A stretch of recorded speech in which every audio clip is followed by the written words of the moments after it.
dhacdo in ilmahoodii ayagoo bilaa dhamaysanin ay dhashaan sidee looga hortagi karaa marka in xaaladaas timaado maxaan rabaa inaan meeshaan ku baro calaamadaha halista ah oo ku sheegi karo in fool bilaaw ku qabanayso haddii aadan gaarin bilahaagii oo aadan 37 isbuuc dhaafin waxaa muhiim u ah in calaamadahan baratid kadib haddii aad isku aragtid si aad dhakhtar ula xiriirtid calaamadahaas waxaa ka mid ah horta inay gabadha dareento xanuun oo qabanayo sii deynayo qabanayo sii deynayo waxay noqon kartaa saacadii 4 ilaa 6 jeer mar walba marka dambaysan uu sii ziyaadayo sidoo kale waxay gabadha dareemaysaa dhabarka qaybta hoose oo aad u xanuunayso mindhicirka oo xanuunayo qoyaan ama daad oo ka soo dhaafaya iyada oo intii aad u fara badan ah sidoo kale in dareemayso in pressure ama culays ka dareemayso miskaha waxay kaloo dareemi kartaa inay dareemayso waxyaabo aan caadi ahayn oo isleedahay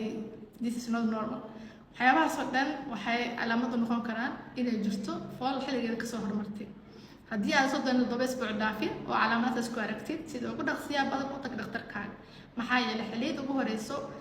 stage-ka ugu horeeya ee marayso fooshaas haddii xilli hore tahay waxaa awood loo leeyahay in laga sii daawooyin joojin karo fooshaas si ilmaha loo sugo in xilligoodii ay gaaraan ay uurka ku dhamaystirtaan wixii xanuunaha u keeni kara calaamadahaasna laga daaweeyo waxyaabo badan aan keeni karo aniga waxaa idin jooga Hodan Hospital Clinic ee ku yaala Taleex soo dhawaada